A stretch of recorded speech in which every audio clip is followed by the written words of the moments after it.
ಆಮೇನ್. ದೇವರ ಪರಿಶುದ್ಧ ನಾಮಕ್ಕೆ ಸ್ತೋತ್ರ ಉಂಟಾಗಲಿ. ದೇವರ ಮಕ್ಕಳು ಈ ಮುಂಜಾನೆ ವೇಳೆಯಲ್ಲಿ ವಾಕ್ಯವನ್ನು ಕೇಳುತ್ತಿರುವಂತ ಪ್ರತಿಯೊಬ್ಬರು ದೇವರು ನಿಮ್ಮೆಲ್ಲರನ್ನು ಆಶೀರ್ವದಿಸಲಿ. ಈ ಮುಂಜಾನೆ ವೇಳೆಯಲ್ಲಿ ವಾಕ್ಯವನ್ನು ಧ್ಯಾನಿಸೋಣ. ರೋಮಪುರದವರಿಗೆ ಬರೆದ ಪತ್ರಿಕೆ 10ನೇ ಅಧ್ಯಾಯ 11ನೇ ವಾಕ್ಯ. ಆತನ ಮೇಲೆ ನಂಬಿಕೆ ಇಡುವ ಯಾವನಾದರೂ ಆಶಾಭಂಗ ಪಡುವುದಿಲ್ಲವೆಂದು ಶಾಸ್ತ್ರವು ಹೇಳುವುದಷ್ಟೇ. ಆಮೇನ್. ಈ ಒಂದು ವಾಕ್ಯ ನಾವು ಧ್ಯಾನಿಸುವುದಾದ್ರೆ ಪ್ರಿಯ ದೇವರ ಮಕ್ಕಳ, ಆತನ ಮೇಲೆ ನಂಬಿಕೆ ಇಡುವ, ಯಾಕಂದ್ರೆ ಈ ದಿನದಲ್ಲಿ ಅನೇಕರ ಜೀವಿತದಲ್ಲಿ ನಂಬಿಕೆ ಅನ್ನೋದೇ ಇಲ್ಲ. ಯಾಕಂದ್ರೆ ನಂಬಿಕೆ ಅನೇಕರ ಜೀವಿತದಲ್ಲಿ ಬಿದ್ದೋಗಿದೆ. ದಿನದಲ್ಲಿ ಹೆಸರಿಗೆ ಮೇಲೆ ಮಾತ್ರ ನಂಗೆ ದೇವ್ರ ಮೇಲೆ ನಂಬಿಕೆ ಇದೆ, ನಂಗೆ ದೇವ್ರ ಮೇಲೆ ಅಪಾರದ ಪ್ರೀತಿ ಇದೆ ಅಂತ ಹೇಳ್ತಾರೆ. ನಾನು ಪ್ರಾರ್ಥನೆ ಮಾಡ್ತೀನಿ, ಉಪವಾಸ ಮಾಡ್ತೀನಿ, ಸಭೆಗೆ ಹೋಗ್ತೀನಿ.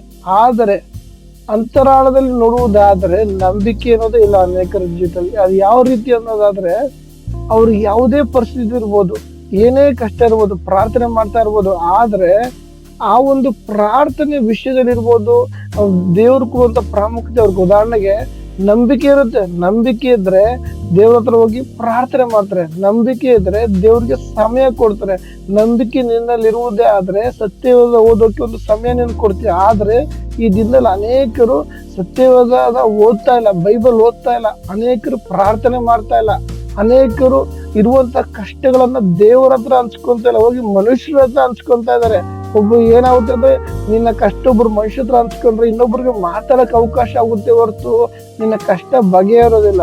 ನಿನ್ನ ಕಷ್ಟ ಬಗೆಹರಬೇಕು ಮೊದಲು ಆತನ ಸನ್ನಿಧಿಲಿ, ಯಾರ ದೇವರ ಸನ್ನಿಧಿ ನೀನು ಹೋಗುವುದೇ ಆದ್ರೆ ಆತನ ನಿನ್ನ ಕಷ್ಟಗಳನ್ನು ಬಿಡಿಸ್ಬೋದನಾಗಿದ್ದಾನೆ. ಅದಕ್ಕಾಗಿ ಈ ದಿನದಲ್ಲಿ ಅನೇಕರ ಜೀವಿತ ಲೋಕದಲ್ಲಿ ಅನೇಕರ ಜೀವಿತದಲ್ಲಿ ನಂಬಿಕೆ ಬಿದ್ದೋಗಿದೆ. ಅದಕ್ಕಾಗಿ ಮೊದಲು ಆತನ ಮೇಲೆ ನಂಬಿಕೆ ಇಡುವ ಯಾವನಾದ್ರೂ ಆಶಾಭಂಗ ಪಡುವುದಿಲ್ಲವೆಂದು ಶಾಸ್ತ್ರವು ಹೇಳುತ್ತದೆ. ಮೊದಲು ನಂಬಿಕೆ.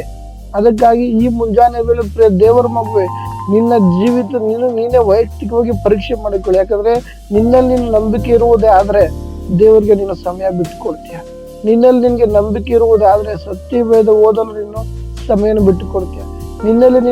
ನಿನ್ನಲ್ಲೊಂದು ನಂಬಿಕೆ ಇರುವುದೇ ಆದ್ರೆ ಏನೇ ಪರಿಸ್ಥಿತಿ, ಎಂತ ಪರಿಸ್ಥಿತಿ ಬಂದ ದೇವರ ಹತ್ರ ಹೋಗಿ ಮೊರೆ ಇಟ್ಟು ಪ್ರಾರ್ಥಿಸ್ತೀಯ. ಈ ದಿನದಲ್ಲಿ ನಿನ್ಗೆ ಮೊರೆ ಇಟ್ಟು ಪ್ರಾರ್ಥನೆ ಮಾಡಕ್ ಆಗ್ತಿಲ್ಲ ಅನ್ನೋದ್ರೆ, ಅಥವಾ ನಿನ್ಗೆ ಈ ದಿನದಲ್ಲಿ ದೇವ್ರ ಕುತ್ಕೋತೀನಿ, ನಿದ್ದೆ ಬರ ಈ ದಿನ ಕುತ್ಕೋತೀನಿ, ಒಂದು ಆಸಕ್ತಿ ಗೊತ್ತಲ್ಲ ಅಂದ್ರೆ ಇಲ್ಲೋ ನಂಬಿಕೆ ಕಮ್ಮಿ ಆಗಿದೆ ಅಂತ. ನಂಬಿಕೆ ಇದೆ ಬರೀ ಮಾಯಿ ಮಾತಿಂದ ಅಲ್ಲ, ಹೃದಯದಿಂದ ಬರ್ಬೇಕು ದೇವರ ಮಗುವೆ. ಯಾಕಂದ್ರೆ ಈ ದಿನದಲ್ಲಿ ಅದಕ್ಕಾಗಿ ದೇವರು ಮೊದಲು ಹೇಳ್ತಾ ಇರೋದು, ಆತನ ಮೇಲೆ ನಂಬಿಕೆ ಇಡುವ. ಈ ದಿನದಲ್ಲಿ ನಾವು ವೈಯಕ್ತಿಕವಾಗಿ ಪರೀಕ್ಷೆ ಮಾಡಿಕೊಳ್ಳೋಣ. ನಂಬಿಕೆ ಇಲ್ಲಾಂದ್ರೆ ನಂಬಿಕೆಯಲ್ಲಿ ಬಲ ಹೊಂದಿಕೊಳ್ಳೋಣ. ಅದಕ್ಕಾಗಿ ದೇವ್ರ ವಾಕ್ಯ ಬರೆಯಲ್ಪಟ್ಟಿದೆ, ಆತನ ಮೇಲೆ ನಂಬಿಕೆ ಇಡುವ ಯಾವನಾದ್ರೂ ಯಾರೇ ಆಗ್ಲಿ ಆಶಾಭಂಗ ಪಡುವುದೆಂದು ಶಾಸ್ತ್ರವು ಹೇಳುವುದಷ್ಟೇ. ಆಮೇನ್. ಈ ದಿನದಲ್ಲಿ ದೇವ್ರ ವಾಕ್ಯ ಹೇಳ್ತಾ ಇದೆ, ನಿನ್ನ ಪರಿಸ್ಥಿತಿ ಏನೇ ಇರ್ಬೋದು, ನಿನ್ನ ಕಷ್ಟಗಳೇನೇ ಇರ್ಬೋದು, ನೀನು ಮೊದಲು ದೇವ್ರಿಗೆ ಪ್ರಾಮುಖ್ಯತೆ ಕೊಡು. ಇನ್ನು ಸಮಯನ ಶತ್ರು ಅದನ್ನು ಕದ್ದುಕೊಳ್ತಾ ಇದ್ದಾನೆ. ನಿನಗೆ ಕೊಡ್ಬೇಕಂತ ದೇವ್ರು ಕೊಡ್ಬೇಕಂತ ಸಮಯನ ಶತ್ರು ಕದ್ದುಕೊಂಡು ನಿನ್ನ ಬೇರೆ ಕಡೆ ಮೈಂಡನ್ನ ಎಳಿತಾ ಇದ್ದಾನೆ. ಅದಕ್ಕಾಗಿ ಈ ದಿನ ಮೊದಲು ನಂಬಿಕೆ ಇಡು ದೇವರ ಮೇಲೆ. ನೀನ್ ನಂಬಿಕೆ ಇರುವುದಾದ್ರೆ ನೀನ್ ಎಂತ ಪರಿಸ್ಥಿತಿ ಬಂದ್ರು ದೇವರ ಮೊರೆ ಇಡು ಪ್ರಿಯ ದೇವರ ಮಗುವೆ. ನಿನ್ನ ಆತ್ಮಿಕ ಜೀವಿತ ಇರುವುದು, ಅಥವಾ ನಿನ್ನ ಕುಟುಂಬದ ಪರಿಸ್ಥಿತಿ ಇರುವುದು, ನಿನ್ನ ಗಂಡನಿಗೋಸ್ಕರ ಪ್ರಾರ್ಥನೆ ಮಾಡ್ತಿರುವುದು, ಅತ್ತೆಗೋಸ್ಕರ ಪ್ರಾರ್ಥನೆ ಮಾಡ್ತಿರುವುದು, ಅಥವಾ ನಿನ್ನ ಸೊಸೆಗೋಸ್ಕರ ಪ್ರಾರ್ಥನೆ ಮಾಡ್ತಿರುವುದು, ಅಥವಾ ನಿನ್ನ ಮಕ್ಕಳಿಗೋಸ್ಕರ ಪ್ರಾರ್ಥನೆ ಮಾಡ್ತಿರುವುದು, ಅಥವಾ ನಿನ್ನ ಕೆಲಸದ ವಿಷಯಕ್ಕೋಸ್ಕರ ಪ್ರಾರ್ಥನೆ ಮಾಡ್ತಿರುವುದು, ಯಾವುದೇ ವಿಷಯ ಆಗಿರೋಲ್ಲ, ಮೊದಲು ನಂಬಿಕೆ ಇಡು ಪ್ರಿಯ ದೇವರ ಮಗಳು.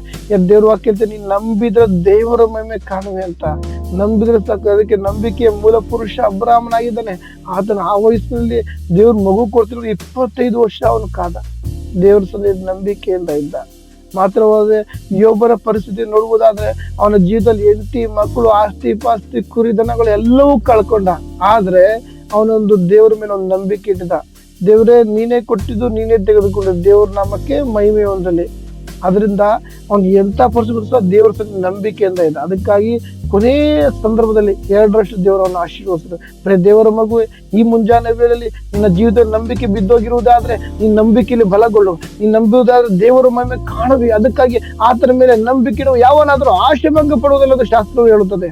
ಅದಕ್ಕಾಗಿ ಈ ಮುಂಜಾನೆ ವೇಳೆಯಲ್ಲಿ ನಿನ್ನ ನಂಬಿಕೆ ಬಲಗೊಳ್ಳಲಿ ಎಂದು ದೇವ್ರ ನಿಮ್ಮೆಲ್ಲರನ್ನು ಆಶೀರ್ವದಿಸಲಿ. ಆಮೇಲೆ